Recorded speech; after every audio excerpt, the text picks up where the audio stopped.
Katinya siyoto sei mana koa alaha kapuya asiete ofa asi no mai hoto ona io kae mai fa'a no iwo fauna. Hi, my name is Ruth Kongaika, and I am a travel writer, and I would like to be your coach. So I'm going to tell you some stories. I left my homeland of America and moved miles away to a tiny island in the South Pacific with my husband and baby daughter. The population of Tonga was around 100,000 and seemed to be a century behind the rest of the world. Carts and horses on dirt roads replaced modern cars and freeways. Instead of billboards advertising the latest new company, rows and rows of coconut trees surrounded us. Our plane landed on a grass runway. Through the next 13 years, I would learn much more from the people of Tonga than they could ever learn from me. Although very poor monetarily, they had innate happiness that was a wonder to me. My husband was thrilled to be back in his home country, and everywhere we went, we were greeted with invitations to come and eat. How could they afford to feed us when they barely had a functional house and some had no running water? Lucky that the weather was moderate, so there was no worry about keeping warm. My limits were constantly tested as pigs roamed the small villages, old mangy dogs, and more insects than I had ever seen, including fleas, cockroaches, centipedes, and flies were ever present. In time, I found the value of living in such a place as this. It was very simple. No competition in besting your neighbors or putting on a show with a fancy car or clothes. Everyone was poor, even us. We lived on a high school campus, and my husband was a teacher. Interestingly, teachers made much more than doctors, so you can only imagine the quality of the medical care available. They mostly depended on natural medicine and local witch doctors when they got sick. I came to see the value of that when my children got sick. During our time in this island kingdom, I worked part-time in a couple of places so I could be home when my children came home from school. They loved growing up there and enjoyed the island humor, values, and friendships with children from all around the world since they attended an expatriate elementary school. I never worried about them during the day. They roamed and explored and came home when they were hungry. No concern about abductions or running away. They were very loved and happy. I started writing down my experiences, not knowing how long our stay would be. We eventually had 4 children, one of which was born in the hospital in Tonga, and another in American Samoa. It was a totally upside-down experience from the 2 times I gave birth in America.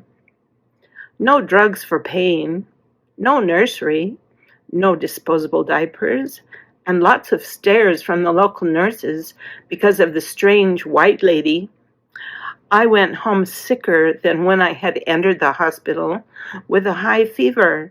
My baby was also covered with impetigo from a less than sterile environment.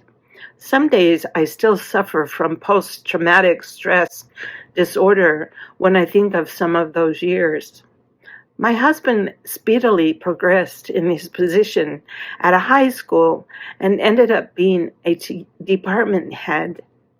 That did not mean we made much more money, but it gave him much more prestige and responsibility. He felt that he was able to fulfill his dream of giving back to his own countrymen. As for my dream of marrying and having my own home to decorate, that was put on hold. We could barely afford the rent of the little white cinder block house we occupied. I learned much about humility and being as supportive of my husband and children as possible. Writing articles was my escape. How could I keep from writing about all I saw and felt every day? My first Tongan funeral, my first feast sitting on the ground, meeting the King of Tonga at the palace, seeing the flying fruit bats that lived in branches above my relative's home, the blowholes that produced massive spouts of water when the tides came in. We were surrounded by water. You could encircle the small island of Tongatapu in an hour's time. Writing was a release and liberation for me. When I was in awe by what I saw and mentioned it to my husband, often he couldn't understand what the big deal was. After all, he grew up with all of what appeared strange to me. There were a few ladies from America in the neighborhood who could relate to my culture shock, and those people are my dear friends to this day. We had such similar experiences that we were more than sisters. We still get together and talk about the fun and bizarre times we had together. After we lived in Tonga, we moved to Samoa and then to Hawaii. I had grown to love Polynesia, the people, their mannerisms, the music, and the enchanting scenery, especially the beaches. It was all so much to take in without bursting words onto a page. I'm an artist, and the next best thing to painting on canvas is painting with words. Lush, exotic, tropical fruits that delight the senses, which I had never experienced before. How could people go a lifetime and not taste the brilliance God had touched each one with?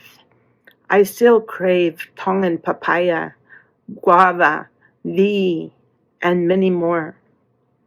Eventually, I realized that we had lived in Polynesia longer than I had lived in the desert state of Utah where I was raised. I felt so very blessed. I felt charmed to live on such magnificent, hallowed ground where flowers blossomed continually and people greeted each other with such amazing aloha. At first, it was difficult to accept because of a space issue I had inherited. Because I'm a small lady, I was often enveloped in the arms of greeters that took some getting used to. Leis were status quo for most occasions, including church, birthdays, feasts, blessings, and such. Later in our marriage, our children had all married and gone their separate ways. I was not a happy empty nester because I wanted them all to keep staying with us and have their families. They all did stay with us for a while until their first child arrived, but then tore my heart out as they left to find their own family missions in life. They all eventually ended up living in the state of Utah, where I had grown up. By then, many Polynesians had also migrated there, and I was pulled back and forth between the two cultures. All this time, I kept writing and have been given opportunities to write for publications including Beyond Honolulu, and Beachcomber Peter Travel Adventures. I shared many of my experiences and actually got paid for it. I started a couple of blogs, polynesianmaiden.blogspot.com, tropicalartblog.blogspot.com, mostly about my experiences. I also wrote for several sites that paid a pittance, but it kept my PayPal account alive. Several years ago, I started writing for hubpages.com. It was an excellent experience, but my topics were all over the place. Experts advised trying to find a niche for my writing and then look for publications that needed articles about it. I discovered that I enjoy researching to fulfill the needs for a particular article and feel that I learned so much.